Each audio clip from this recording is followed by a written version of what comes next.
Namaskar everyone.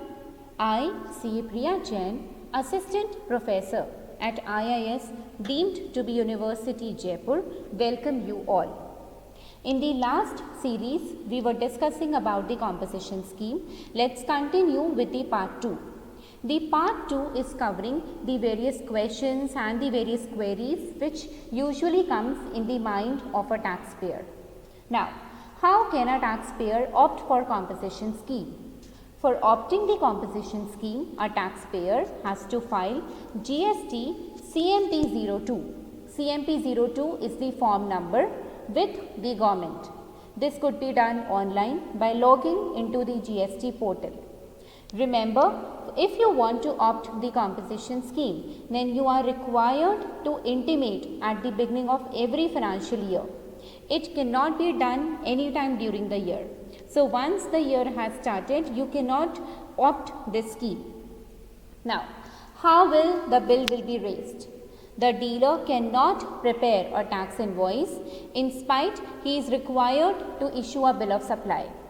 On every bill, that is on every bill of supply, he has to mention composition taxable person not eligible to collect tax on supplies at the top of the bill of supply.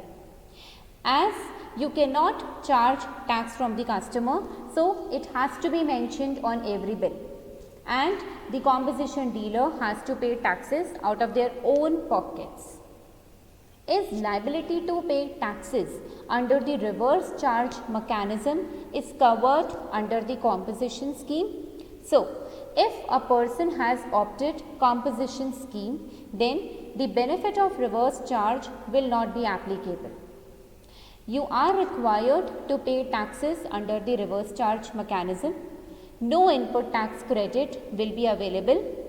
IGST should not be paid by a composition dealer. He is just required to pay CGST and SGST.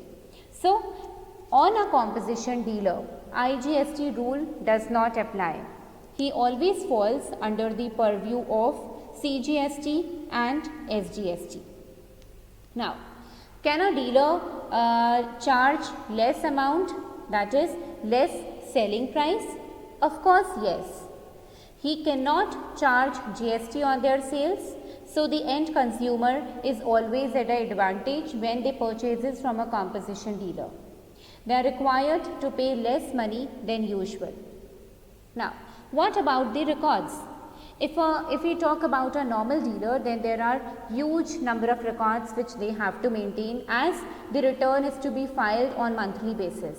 But a composition dealer is not required to maintain detailed records, as the number of returns to be filed is less when compared to a normal taxpayer.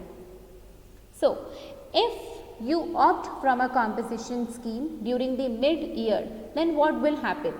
For example, I assumed that my sales will not exceed 50 lakhs. I joined the scheme as a composition dealer when my turnover exceeds 20 lakh.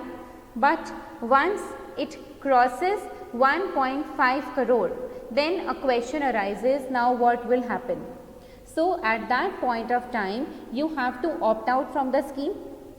But what is important to be noted over here, the day on which you were opted out of the scheme, only from that date onwards, normal tax rates will apply on you. And for the previous period, you will be liable to pay taxes under the composition scheme only.